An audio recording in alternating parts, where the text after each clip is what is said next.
मेरे जीवन निर्माता, सद्मार्गदाता सद्गुरुदेव श्री प्रेम सुख जी महाराज साहब के पवित्र पावन चरणों में शत शत वंदन करता हूँ। धर्म प्रेमी बंधुओं, माताओं तथा बहनों, आप सभी का हार्दिक हार्दिक स्वागत करता हूँ।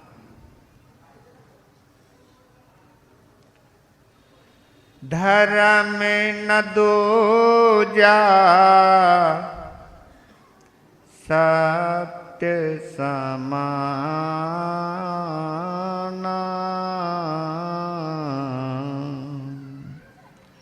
आगम निगम पुराण बखाना,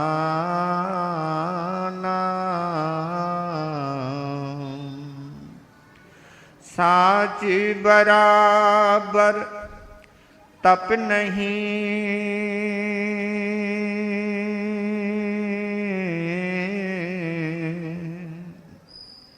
झूठे बराबर पाप, जाके हृदय साच है, ताके हृदय प्रभु आप, सतमत छोड़ बावरे,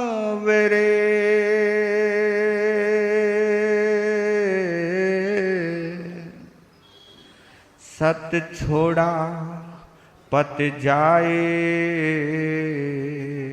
सत की बांधी लक्ष्मी,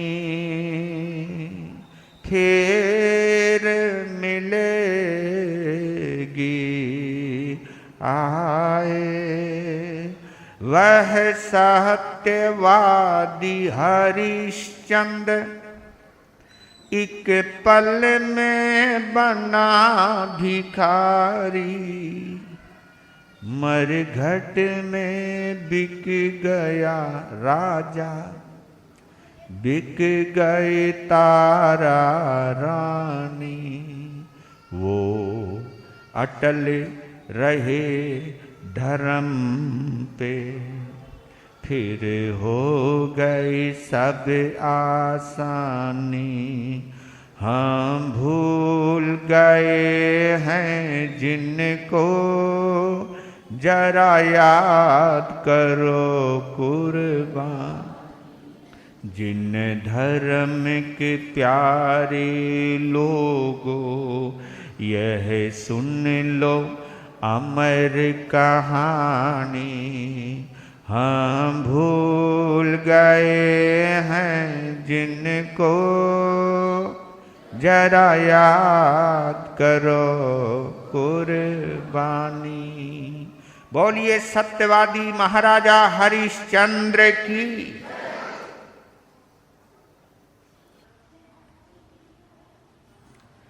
आप लोग कल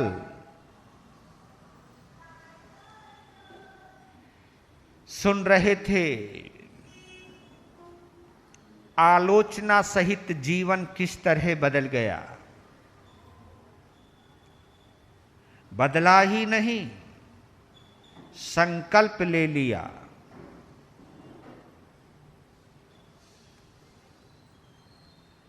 इससे उत्तम कोई भी प्रायश्चित नहीं होता। पूरी तरह अपना ध्यान अपने धर्म को समर्पित कर दिया। मेरा क्या कर्तव्य है, उस कर्तव्य के ऊपर अपना ध्यान निश्चिंत कर दिया या निश्चित कर दिया। समय बीतने लगा, धर्म पकने लगा, धर्म का रंग चढ़ने लगा। जीवन बदलने लगा। और जीवन बदला भी तो इतना बदला कि उनके जीवन की सुगंध देवलोक को भी छूने लगी।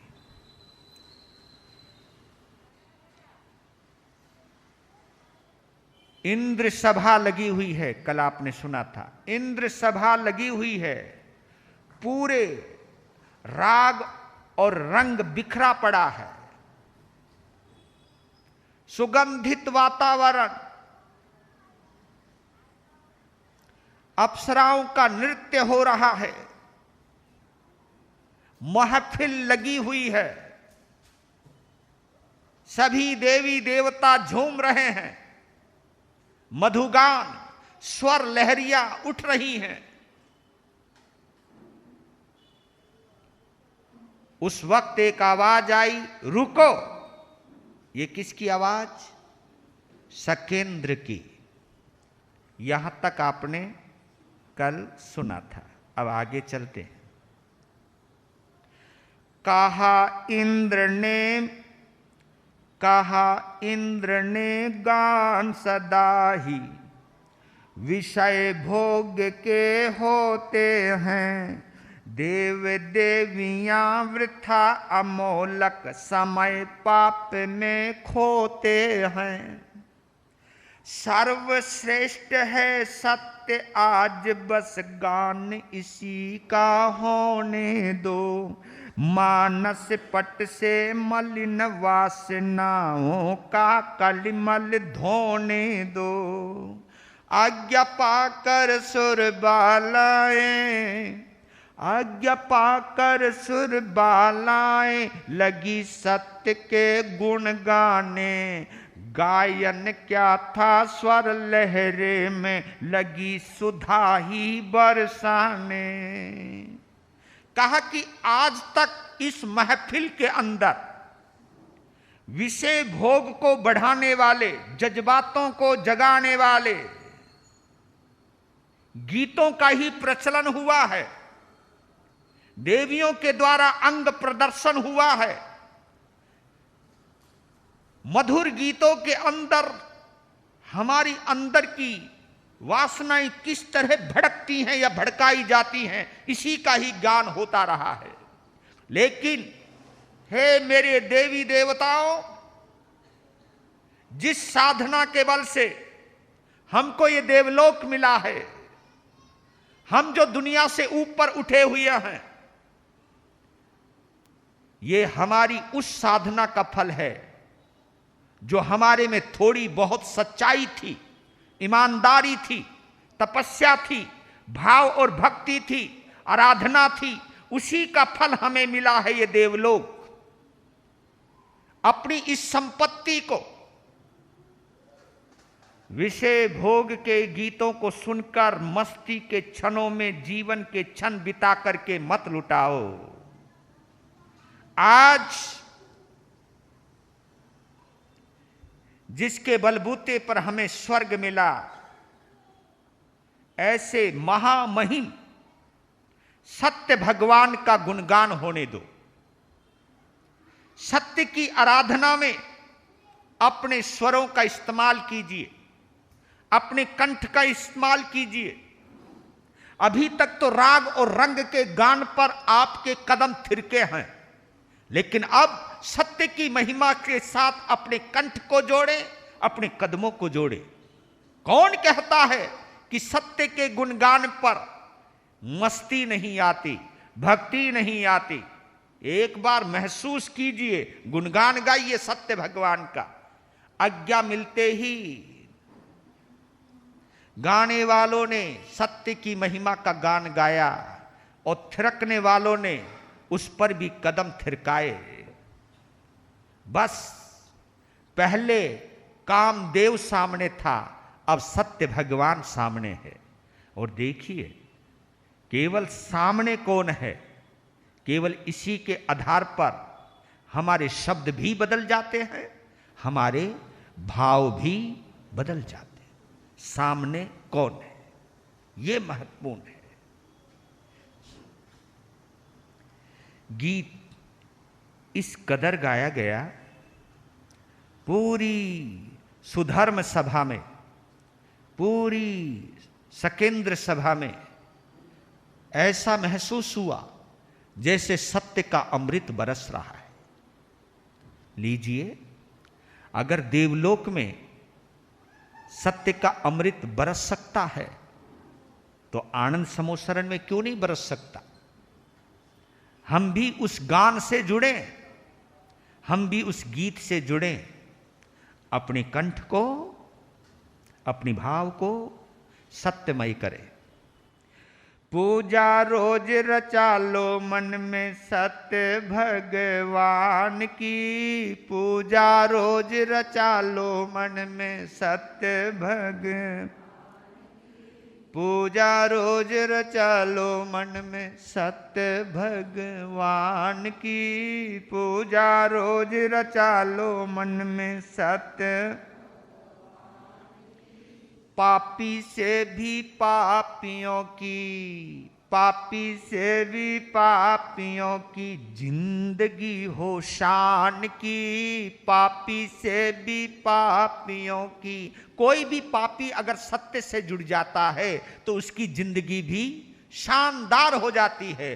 पापी से भी पापियों की, पापी से भी पापियों की जिंदगी हो शान की, पूजा रोज रचा लो मन में सत्य भगवान की, पूजा रोज रचा लो मन में सत्य भगवान की।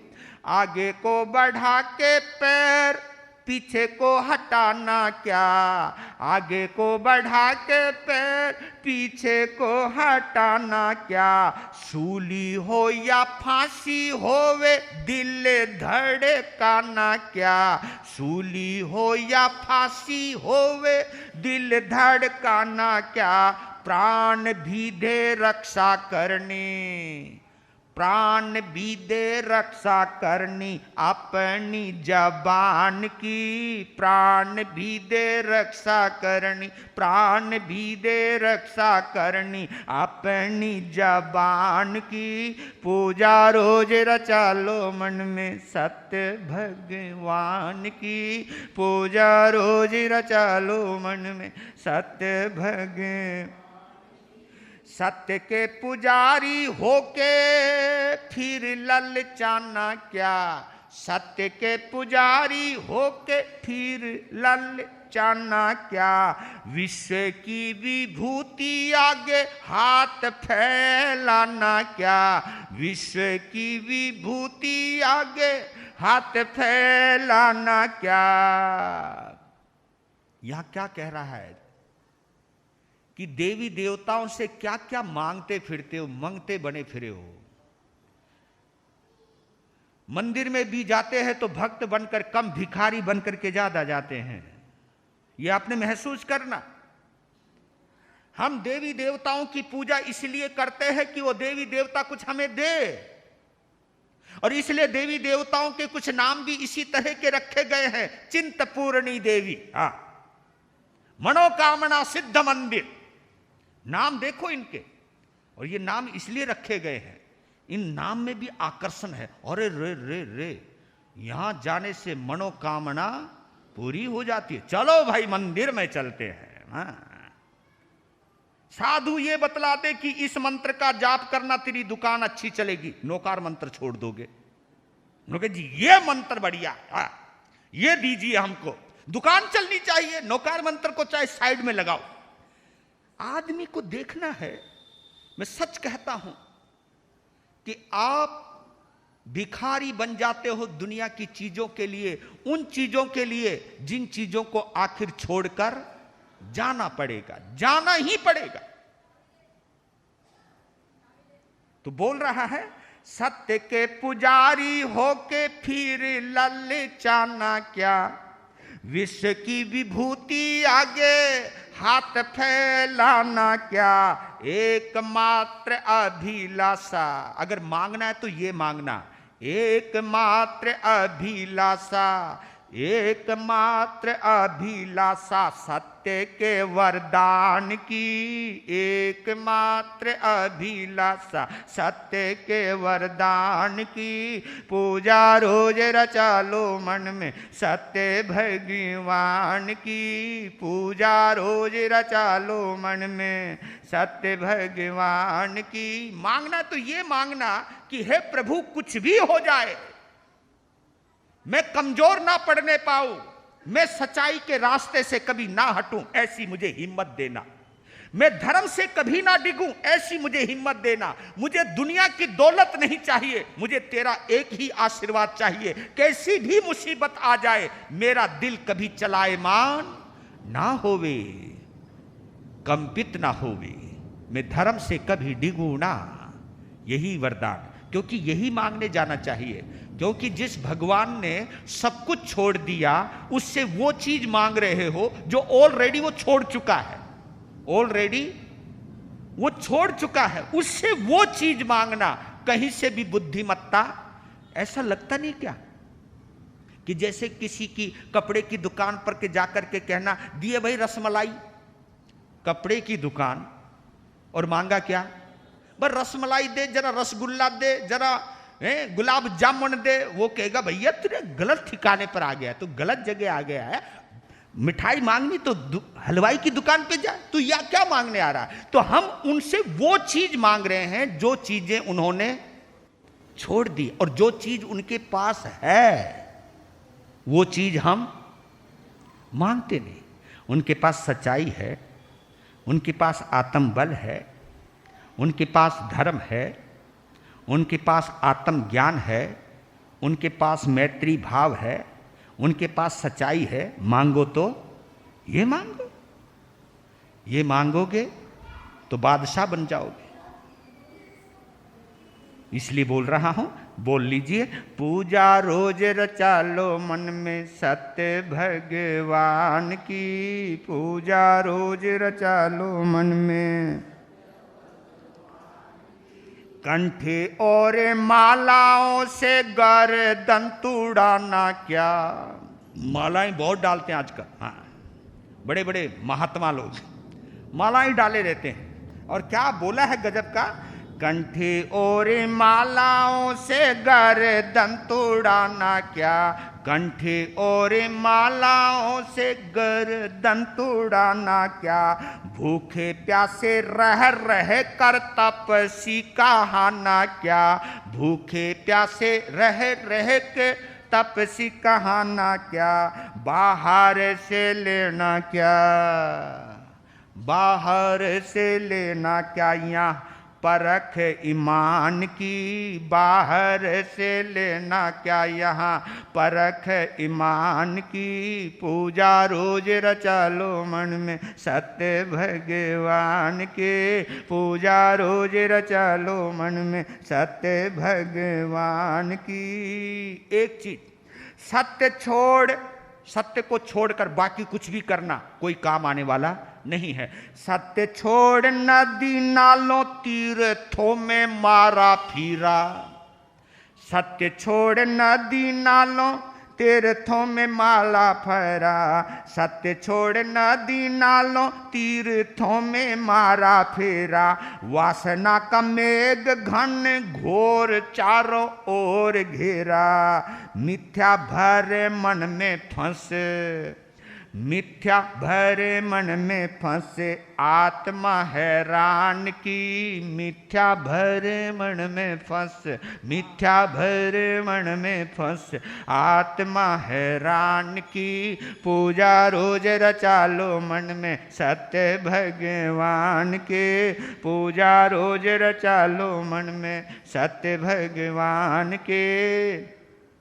सत्य की चमक चांद, सत्य की चमक चांद तेज सूर्य दिखलाता, सत्य के प्रभाव से अमर विश्व झुक जाता। सत्य के सहारे धुरा, सत्य के सहारे धूरा जमी आसमान की, सत्य के सहारे धूरा जमी आसमान की। पूजा रोज रचा लो मन में सत्य भगवान के, पूजा रोज रचा लो मन में सत्य भगवान की। पापी से भी पापियों की जिंदगी हो शान की, पापी से भी पापियों की जिंदगी हो शान की। पूजा रोज रचा लो मन में सत्य भगवान की। ये जमीन, ये आसमान, ये चांद, ये सितारे अगर किसी पर टिके हैं तो वो क्या है? सत्य। ये सारा खेल सत्य का है। जब तक सत्य विद्यमान रहेगा ये धरती सही सलामत रहेगी। और पंचम आरे के बाद जो महाविनाश होना है वो इसलिए होएगा कि धर्म खत्म हो जाएगा। धर्म नहीं रहेगा तो धरती भी बिखर जाएगी, टूट जाएगी। अग्नि का विच्छेद, धर्म का विच्छेद होता चला जाएगा। और जब तक धर्म का विच्छेद रहेगा इस धरती के ऊपर दुख ही दुख रहेगा। और इसलिए छठे आरे का नाम भी क्या रखा है? दुख मां, दुख मां। दुख ही दुख है, दुख ही दुख। दुख दुख इसलिए क्योंकि आदमी का संबंध धर्म से कट जाएगा, धर्म से हट जाएगा तो सिवाय दुख के क्या रह जाएगा? आज भी धर्म जिंदा है। वो बात अलग है कि उनकी संख्या धीरे धीरे कम होती जा रही है, लेकिन फिर भी धर्म आज भी जिंदा है। ये पृथ्वी इसलिए सलामत है। बस ये गीत सुनते ही देवराज इंद्र, देवराज बोलते हैं उनको, इंद्र का एक शब्द है देवराज, यानी देवताओं का राजा। देवराज इंद्र खड़ा हुआ और तालियों की गड़गड़ाहट के बीच में उस मधुर गान का जो सत्य की महिमा के लिए गाया गया, उन कदमों का कि ताल से ताल मिलाकर सत्य की महिमा के लिए अप्सराओं के कदम थिरके, देवी देवताओं के मस्तिष्क भी झूमने लगे, क्योंकि वो जानते हैं इस बात को कि अगर हमें देवलोक मिला है तो धर्म के सहारे, क्योंकि पाप के सहारे तो केवल नरक मिलता है, देवलोक नहीं मिला करता है। तो वो समझ गए, ज्ञान है उनके पास, इस बार का बोध है इसके पास, हमारे पास जो भी सुख है उस सुख के पीछे कहीं ना कहीं सच्चाई का फल है, धर्म का फल है, धर्म का प्रभाव है। सारी सभा खड़ी हो गई। कहा कि वाह, मजा आ गया, ये साबित हो गया सत्य वस्तुतः अटल सत्य है।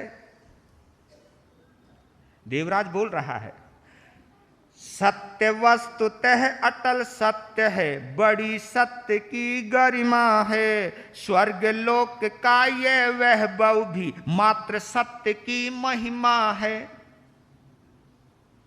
यत्र तत्र सर्वत्र विश्व में जहां कहीं भी उन्नति है, यत्र तत्र सर्वत्र विश्व में जहां कहीं भी उन्नति है।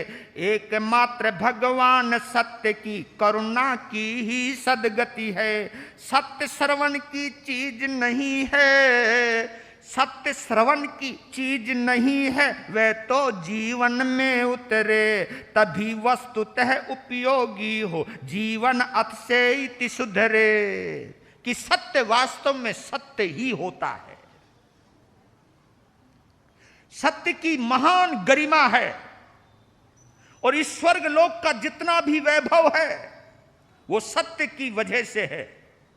और बोल दिया है देवराज इंद्र ने, यत्र तत्र सर्वत्र। यत्र यानी यहां, तत्र यानी वहां, सर्वत्र यानी हर जगह। यत्र तत्र सर्वत्र, जहां भी उन्नति है, जहां प्रगति है, जहां सुख है, उन्नति है, वो उसका प्रभाव एकमात्र किसका है?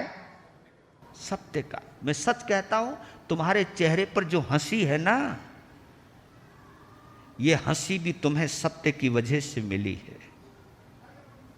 तुम्हारे पास थोड़ा बहुत भी जो सुख है ना, वो पाप की वजह से नहीं मिला। वो किसकी वजह से?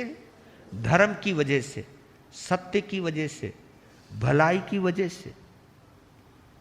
आज तुम्हारे लिए कोई सहायता का हाथ बढ़ाता है, ये हाथ ऐसे नहीं आए, तुमने भी कभी हाथ बढ़ाए होंगे, वही हाथ दोबारा दोहरा करके तुम्हारे पास आए हैं।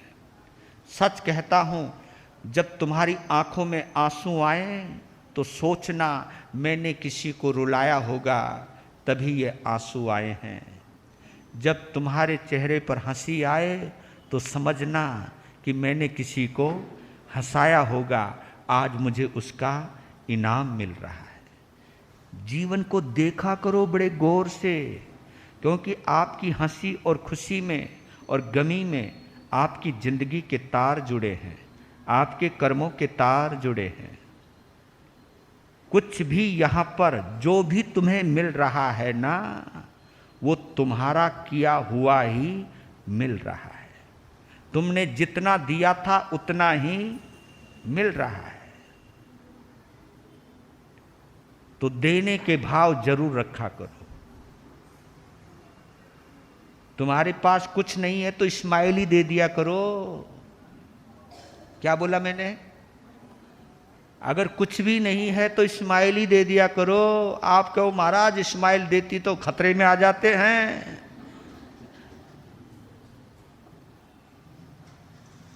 देना है तो किसी के दो सांत्वना के बोल तो दे ही सकते हो,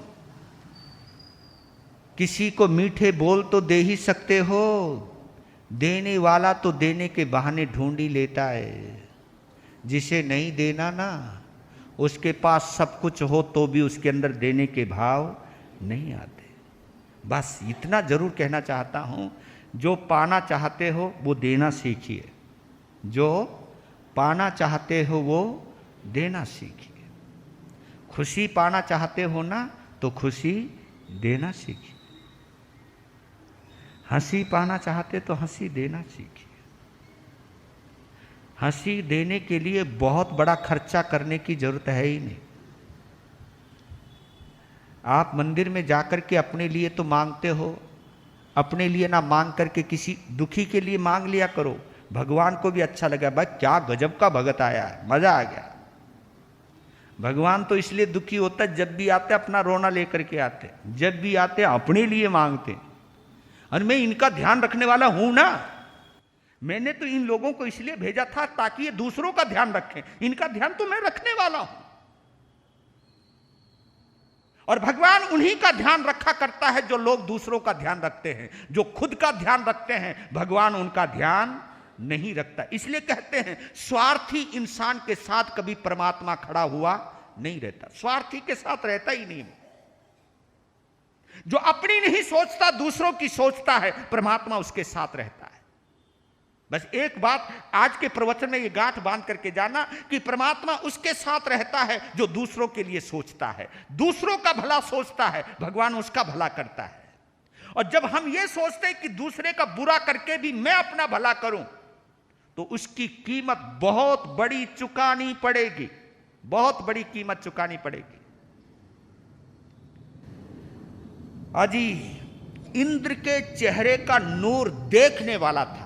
आहा, इतना प्रसन्न, रोंगटे खड़े हो गए, रोंगटे खड़े हो गए। और देवराज इंद्र को इतना प्रसन्न, और देखिए इतना तो खुश उस वक्त भी नहीं हुआ था जब विषय भोग के गान हुआ करते थे। इतना दीवाना हो गया वो, इतना दीवाना हो गया। और उसकी चेहरे की खुशी देखकर सारी सभा में आनंद बरसने लगा। अब देखिए,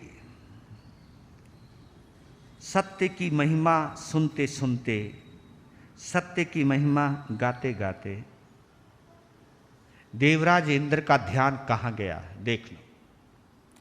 स्वर्ग लोक में सुर होकर भी, हाँ ये क्या बोल गया है, स्वर्ग लोक में सुर होकर भी नहीं सत्य पर हम चलते। क्योंकि देवता सत्य का फल भोगता है, सत्य पर चल नहीं सकता, यह मुश्किल है। वहां पर आदमी सत्य पर चल सकता है। यह खासियत किसको मिली है? ये तुम्हें मिली है। देवलोक में देवता केवल पुण्य का फल भोगता है, वो पुण्य का अर्जन नहीं कर सकता, ये मजबूरी है उसकी। नरक में ये जीवात्मा केवल दुख भोगता है, पाप का फल भोगता है, वहां वो पुण्य भी नहीं कर सकता और नया पाप भी नहीं बांध सकता। उसी जो बांधा हुआ उसी को भोगने से फुर्सत नहीं मिल रही है, नया तो क्या बांधेगा वो। तो ये देखिए आप, ऐसी स्थिति है। और ये विशेषता आदमी को मिली है, वो पुण्य भोग भी सकता है और पुण्य बांध भी सकता है, पुण्य का अर्जन भी कर सकता है और पुण्य का भोग भी कर सकता है। यह विशेषता केवल मनुष्य को मिली। तो बोल रहे हैं, स्वर्ग लोक में सुर होकर भी नहीं सत्य पर हम चलते, किंतु भूमि पर हरिश्चंद्र से नर न कभी प्रण से हिलते। हरिश्चंद्र की कृतिमती वाणी नहीं सत्य से खाली है, तिल में तेल दुग्ध में घृत की व्याप्ति समझने वाली है। हरिश्चंद्र को सत्य मार्ग से चलित कौन कर सकता है, भला कभी भी चंद्र उष्ण या रवि शीतल बन सकता है। आओ मिलकर सभी सत्य के गौरव की गाथा गाएं, हरिश्चंद्र के चरणों में कर वंदन पावन गति पाएं। इंद्र ने कहा कि स्वर्गलोक में रहते हुए भी हम सत्य की साधना नहीं कर सकते, लेकिन जमीन पर, धरती पर जो हमसे नीचे है, इस धरती पर एक राजा है जिसका नाम हरिश्चंद्र है। और देखिए, देवलोक का इंद्र राजा हरिश्चंद्र का नाम ले रहा है। मैं सच कहता हूं, जब भी तुम परोपकार में भर करके किसी का भला करते हो ना, तो देवता भी तुम्हारा नाम जरूर लेता होगा। जो फरिश्ते कर ना सके वो काम है इंसान का। आपने ये शेर पढ़ा होगा कहीं, जो फरिश्ते कर ना सके वो काम है इंसान का। जो फरिश्ते नहीं कर सकते वो काम इंसान कर सकता है। इतने गदगद हो गए हैं देवराज इंद्र, कहा कि हरिश्चंद्र की कृति यानी करने का ढंग, मति सोचने का ढंग, कृति, मति और वाणी सत्य से खाली नहीं है। हाँ, जैसे तिल में तेल बसा हुआ है, जैसे तिल में तेल बसा हुआ है, दूध में घी बसा हुआ है, ऐसे ही राजा हरिश्चंद्र के जीवन में सत्य बसा हुआ है। हरिश्चंद्र को सत्य के मार्ग से कोई भी चलायमान नहीं कर सकता, कोई भी। जैसे चांद कभी गर्म नहीं होता और सूर्य कभी शीतल नहीं होता। चांद का अपना धर्म है शीतलता देना, सूर्य का धर्म है गर्माहट देना। ऐसे ही राजा हरिश्चंद्र का स्वभाव कभी बदल नहीं सकता। वो सत्य के लिए जान दे सकता है, लेकिन अपना सत्य नहीं खो सकता। आओ आओ देवराज, देवराज कहता आओ देवताओं, आओ देवियां, अपने अवधि ज्ञान में देखो, जाओ अयोध्या के अंदर, अयोध्या का चित्र खींचो। सभी ने अवधि ज्ञान का उपयोग किया। अयोध्या का नजारा नजर आने लगा, हरिश्चंद्र का चेहरा नजर आने लगा। और एक साथ देवराज इंद्र ने पहले और देवराज इंद्र के बाद सभी देवी देवताओं ने राजा हरिश्चंद्र को देवलोक से क्या किया? प्रणाम किया, प्रणाम किया। और कितने प्रेम से, कितनी श्रद्धा से देख रहे हैं।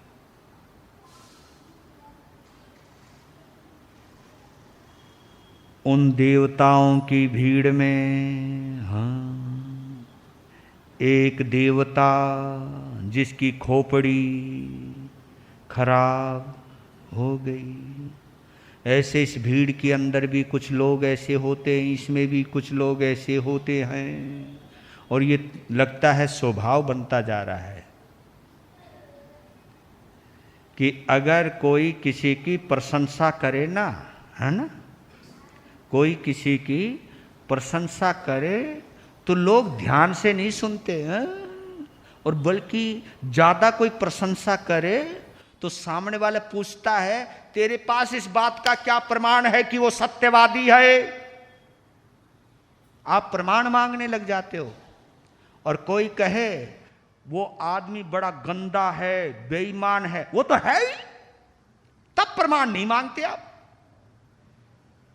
आदमी गंदा है इसका प्रमाण नहीं मांगते आप, आदमी सच्चा है इसका प्रमाण मांगते हो। यह हमारी मानसिकता है, क्योंकि चोर को सभी, ये मामला है, बुरे को सभी बुरे ही नजर आते हैं। जब हमें कोई बुरा नजर आए, वो बुरा बाद में है, पहले बुरे हम हैं, हमारी नजर में बुराई है। उस बुरी नजर ने ही दूसरे में बुराई को ढूंढा है, दूसरे को बुरा बताया है।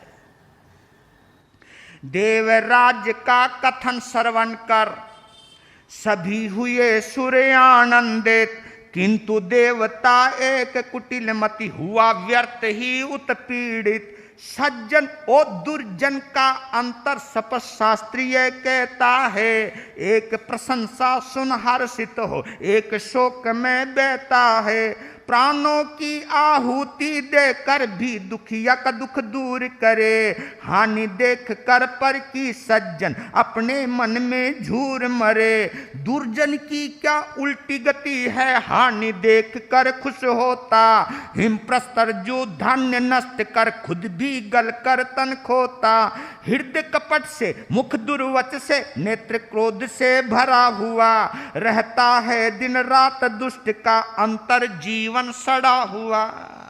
एक कुटिल मति, एक मिथ्यात्वी देव, क्योंकि सम्यक्त्वी देव सद्गुणी की प्रशंसा सुनकर हर्षित होते। ये मैं तुम भी चेक किया करो अपने आप को।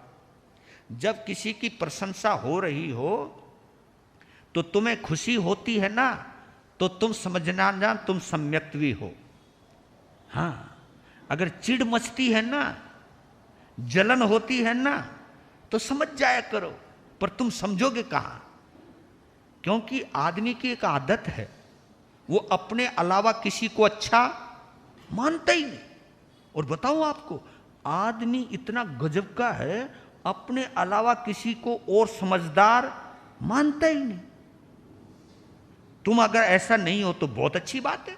तुम तो ऐसे चुपचाप बैठे हो जैसे मजा, जैसे आपसे बढ़िया कोई सज्जन व्यक्ति यहां पर है ही नहीं, ऐसे आराम से सुन रहे।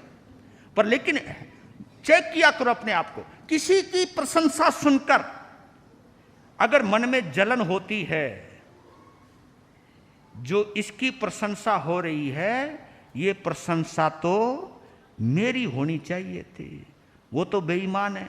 और देखो, अपने अलावा हर इंसान को दूसरा इंसान बेईमान ही नजर आता है।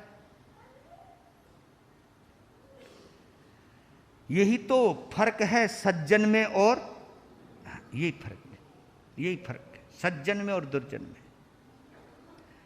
सज्जन जो होता है दूसरों की प्रशंसा सुनकर अनुमोदना भी करता है और भगवान से प्रार्थना भी करता है, उसकी सच्चाई, उसकी अच्छाई मेरे जीवन में भी आए। और वो तभी आ सकती है जब हम दिल से सामने वाले की क्या करें? प्रशंसा करें दिल से। ऊपर से तो बहुत करते हो आप, लेकिन दिल से करना अलग बात है।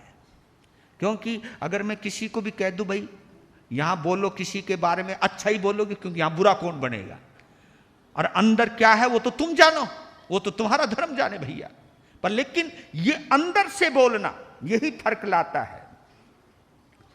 हां तो वो सटदेव भूप की सत्य प्रशंसा सुन करके बना राख अंदर ही अंदर अपने मन में जल करके।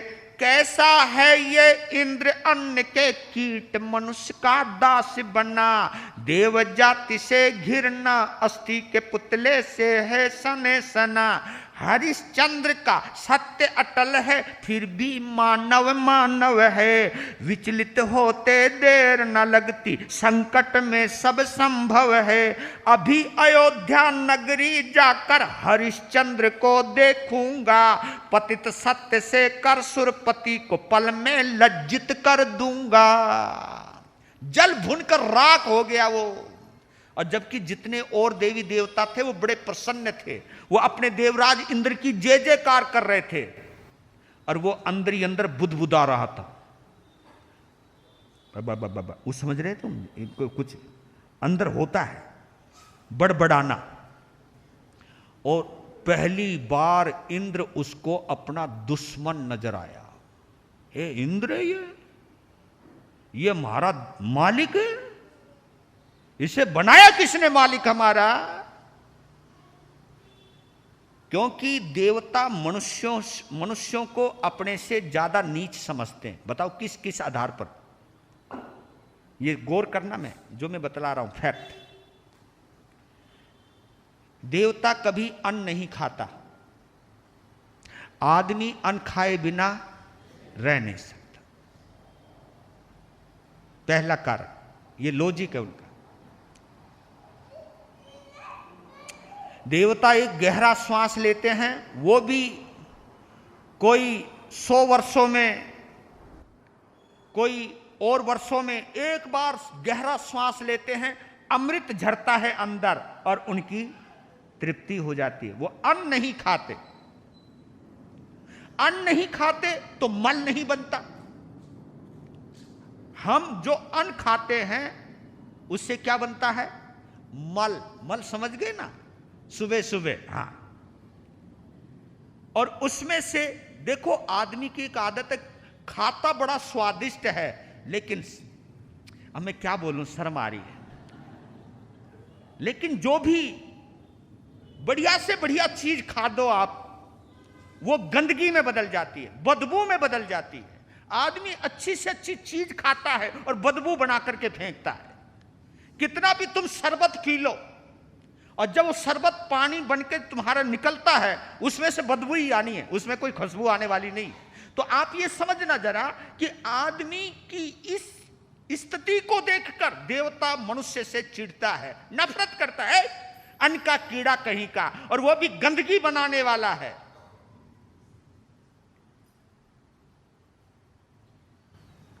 दूसरा, आदमी कभी भी बीमार हो सकता है, देवता कभी भी बीमार नहीं होता।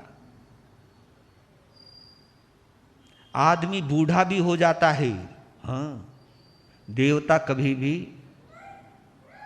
आदमी की झुर्रियां लटक जाती हैं, वो तो ठीक है, तुम खिंचा खिंचा कर कुछ ना कुछ कर करके सेटिंग पेटिंग करते रहते हो, और पेंटिंग पुंटिंग चलती रहती है आपकी। ये सेटिंग पेटिंग देवी देवताओं को नहीं चलता।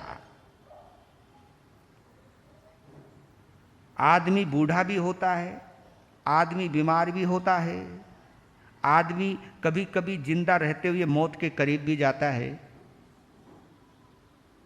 ये लगता है कि गया आदमी, वो बात अलग है कि उम्र बची हुई है, दोबारा फिर ठीक हो जाता है। लेकिन हमारे तुम्हारे में से कई बार ऐसे भी होंगे कि ऐसी बीमारी के पास भी गए होंगे कि जब हमें लगा कि मैं तो गया। वो बात अलग है कि आयुष्य की वजह से तुम दोबारा लौट आते हो, फिर स्वस्थ हो जाते हो, फिर भूल भी जाते हो हम कभी बीमार भी हुए थे। ये भी आदत है। तो आदमी के रोग की, आदमी की बीमारी से और आदमी की गंदगी से देवता नफरत करता है। और दूसरी और आदत, देवता आदमी को अपने से छोटा मानता है। क्यों? क्योंकि जब देखो देवताओं से आदमी मांगता ही रहता है, ए दे दे बाबा, मांगता ही रहता है। और तुम देखना, तुमसे कोई मांगे तो तुम उसको इज्जत की नजर से देखते हो क्या? सच बोलो। अगर कोई आदमी बार बार मांगे तो उस आदमी को देख के वैसी चिढ़ मच जाती है, या फिर आ गया ये फिर मांगेगा। मांगने वाले आदमी को आप इज्जत की नजर से नहीं देखते। तो तुम कभी भी सोचते हो यार, जब कोई हमसे 4-5 बार मांग ले तो वो आदमी अच्छा नहीं लगता, तो भगवान को मैं भी कहां अच्छा लगता हूंगा? जब देखो मैं मांगता ही रहता हूं। तो देवी देवता आदमी को इसलिए भी अच्छे नहीं मांगता कि वो देवी देवताओं से मांगता ही रहता है, ये दे दे बाबा दे दे। मंगतों की कोई इज्जत, ये सब चीजें उस देवता के दिमाग में घुसी हुई है। उसकी नजरों में मनुष्य की कुछ भी कीमत नहीं है। वो नहीं जानते कि इन आदमियों की भीड़ में कोई महापुरुष भी होता है। वो नहीं जानता, क्योंकि उसने बहुमत उन लोगों का देखा है जो मांगते हैं, उन लोगों का देखा है उसने जो शरीर के द्वारा और हड्डियों का ढांचा है। हम, हाँ, हड्डियां, अंदर खून है, मल है, मवाद है, हड्डियां हैं। देवताओं के शरीर में एक भी हड्डी नहीं होती। वैक्रिय शरीर, सुगंध निकलती है और तुम तो यूं यूं करते रहते हो, यूं, समझ रहे हो ना? हाँ, सेंट छिड़कते हो, कभी कुछ करते हो, पसीने से बदबू आवे, थारे हर चीज से बदबू, मुंह से भी बदबू आवे कभी कभी तो रे हैं। और पता नहीं मुंह की बदबू दूर करने की कभी इलायची खाओ, कभी पान खाओ। अब खुशबू कहाँ कहाँ तक लाओगे तुम? पर लेकिन सब काम धंधे में तुम लगे हुए हो, लेकिन उसके बावजूद भी ये शरीर रोग का भंडार है, बीमारी का भंडार है। तो उस देवता की खोपड़ी खराब होगी। जो आदमी हमारा दास है, हमारी पूजा करता है, हमारे आगे गिड़गिड़ाता है, ऐसे आदमी को इस इंद्र ने सिर पर चढ़ा लिया। और जो देवी देवता के आगे नाक रगड़ता है, उस आदमी के आगे हमारी गर्दन झुकवा दी। कैसा ये इंद्र है, समझ में नहीं आता है। बड़ी गुस्सेल नजर से देखा इंद्र को। फिर भी, क्योंकि इंद्र के आगे बस भी तो नहीं चलता ना।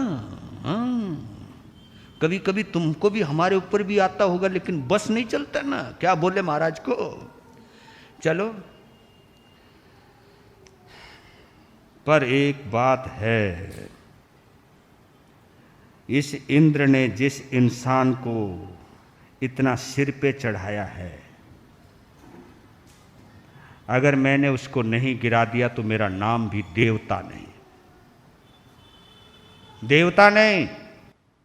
उसे पतित करूंगा। मानता हूं बड़ा सत्यवादी होगा, लेकिन संकटों के सामने अच्छे अच्छों की हिम्मत जवाब दे जाती है। मैं उसे डिगाऊंगा, अयोध्या जाऊंगा, उसे डिगाऊंगा, डिगाकर फिर छाती तानकर इंद्र के सामने आऊंगा, कहा कि, और फिर भरी सभा में इंद्र को जलील करूंगा, सभी देवताओं के सामने, कि इंद्र, तुमने सभी की गर्दनें उस अन्न के कीड़े इंसान के आगे झुकाई, उसको तो मैंने चुटकियों में हरा दिया, पतित कर दिया। वो विजय का दिन मेरा होगा। क्या ख्वाब रच रहा है रे, वाह। क्रोध क्षुब्ध हो जलता भूनता, अपने मंदिर में आया, देख मुखाकृति विकट अप्सराओं का मन भी घबराया। नाथ आज क्या कारण है, हाँ किस पर इतना कोप किया, घृणा हुई जीवन से किसको सुप्त सिंह जो छेड़ दिया। दनदनाता, पांव पटकता, जैसे तुम भी चलते हो कभी कभी गुस्से में, दनदनाता, धन धनाता, बुलबुलाता, बुदबुदाता, फड़फड़ाता, पहुंच गया अपने मंदिर में। और अप्सराएं जो उसकी देवियां थी वो बैठी, एक दूसरे को खौआ मारा, तूफान, सब खड़ी होगी, बेचारी कांपने लगी, हाथ जोड़ा, कहा कि स्वामी क्या हुआ, क्या हुआ? आप इतने गुस्से में क्यों हो?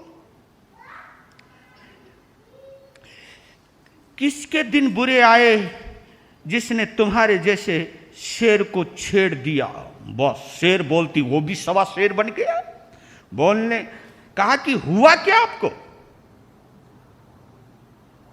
तब वो कहता है, सुन, आज सभा में प्राण वल्लभा तुम भी तो पहुंची होंगी, हरिश्चंद्र की महिमा भी तो सुरपति विहित सुनी होगी। कहा कि देवियों तुम आज सुधर्म सभा में गई होंगी, इंद्र सभा में तुम भी तो गई होंगी। इन देवियों ने कहा गई थी। तो वहां इंद्र के मुख से हरिश्चंद्र की प्रशंसा भी सुनी होगी। हां।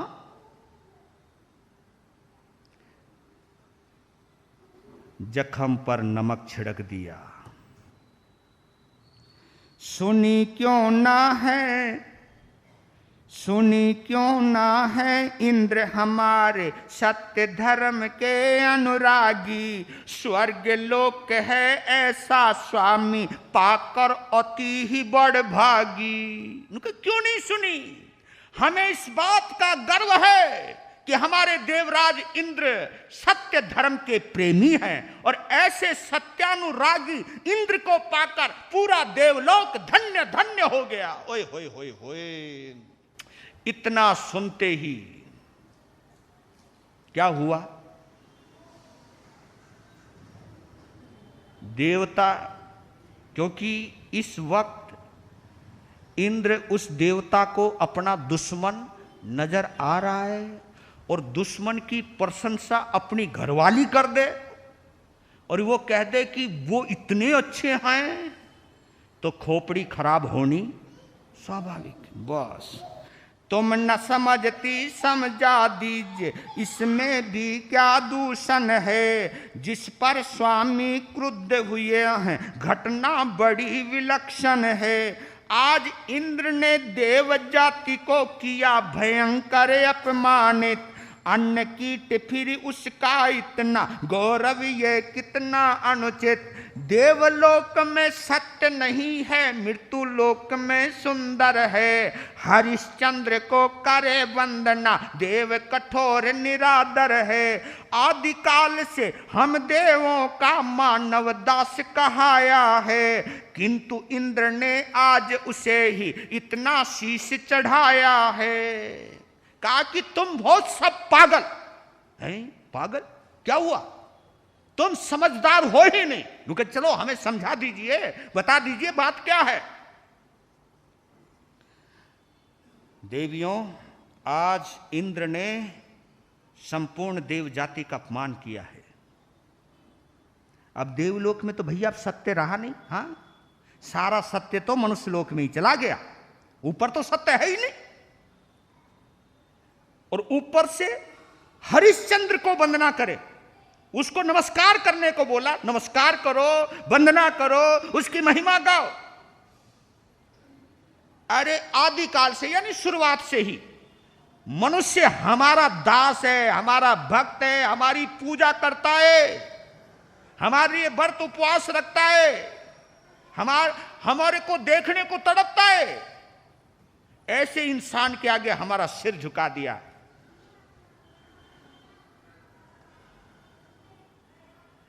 तब देवियों ने कहा, शांत हो जाओ, शांत हो जाओ, बुरा मत मानो। हरिश्चंद्र तो सत्य मूर्ति हैं, नहीं मनुज वह साधारण। देवों की सम्मान हानि का इसमें प्रभु है क्या कारण। कहा कि आप आम इंसान की बात कर रहे हो मालिक, लेकिन राजा हरिश्चंद्र आम इंसान नहीं है। वो सब इंसानों से अलग है, वो कुछ अद्भुत है। और इसमें देवताओं का कोई अपमान नहीं हुआ, कोई अपमान नहीं हुआ। उसमें वो चीज है जो देवताओं में नहीं है। वो आम आदमी नहीं है, वो आम इंसान नहीं है, वो वास्तव में अद्भुत इंसान है। आप एक बार ज्ञान में देखो तो सही, एक बार सोचो तो सही। बुद्धि भ्रष्ट हो तुम सब, तुमको पता नहीं है गौरव का। आज इंद्र की बातों में धिक्कार भरा है रौरव का।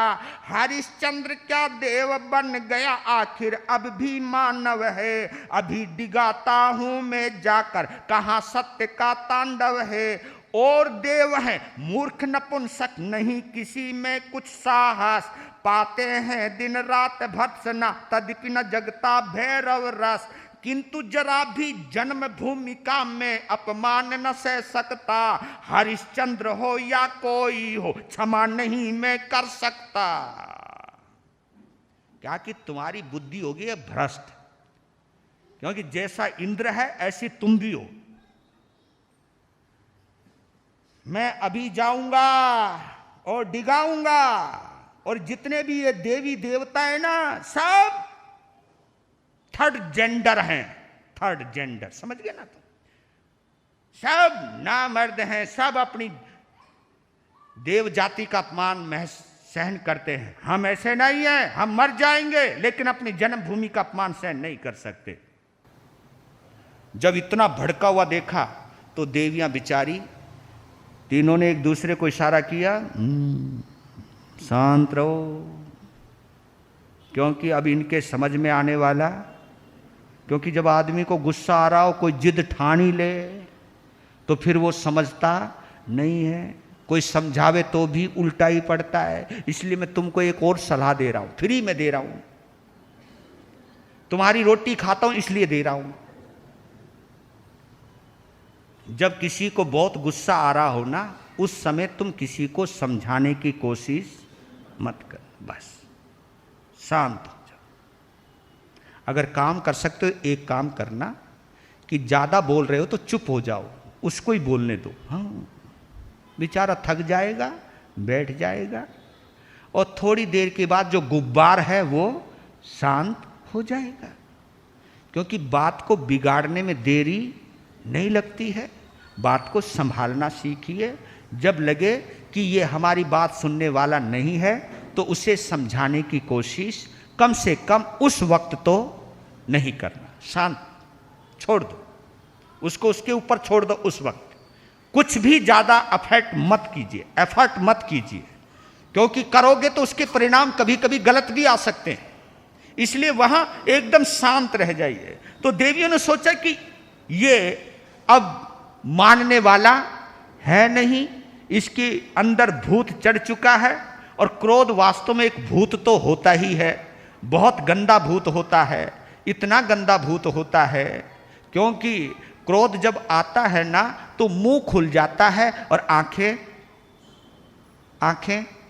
बंद हो जाती हैं। हाँ, ये क्रोध की आदत है। मुंह में जो आता वो बोलता है, सामने चाहे कोई हो जी। गुस्से में फिर नहीं देखता सामने कौन खड़ा है। इसलिए कहते हैं कि an angry man open his mouth and shut his eyes. आंखें बंद, ओपन माउथ, मुंह खुल जाता है। ये आदत है क्रोधी इंसान की। हाथ जोड़ के खड़ी हो गई, कहने लगी क्या करना है मेरे साथ? धरती पर चलो, अयोध्या चलो। जो आज्ञा, आपका समय हो गया। अब ऊपर से नीचे आने में टाइम तो लाग गई है ना, हमें तो लागे है। क्योंकि इस समय तो तुम ये भी सोच रहे होंगे महाराज जी बंद कर दें, ऐसा तो नहीं सोच रहे ना। हाँ, आराम से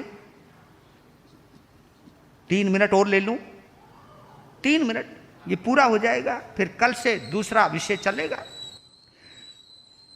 मेरे साथ तुम्हें भी वसुधा मंडल पर चलना होगा। जैसे भी हो हरिश्चंद्र को सत्य भ्रष्ट करना होगा।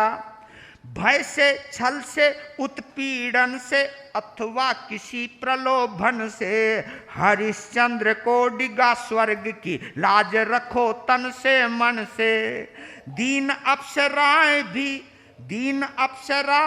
पति के साथ चली मन को मारे, ऊपर से कुछ बोल न सकती दिल में जलते अंगारे। कहा कि तुम्हें मेरे साथ चलना पड़ेगा। भय से या छल से या उत्पीड़न से, सताने से, और या प्रलोभन से, किसी भी तरह से हरिश्चंद्र को डिगाना है। एकमात्र यही लक्ष्य है हमारा, उसे डिगाना है और स्वर्ग की लाज बचानी है। चलो, मन नहीं था चलने का, लेकिन करें क्या, बंधे हुए थे। चल पड़े और कहां आए कल बताएंगे। हैं, कल आप भी आओगे ना। हाँ, अब कुछ कहानी में रंग आने लगेगा।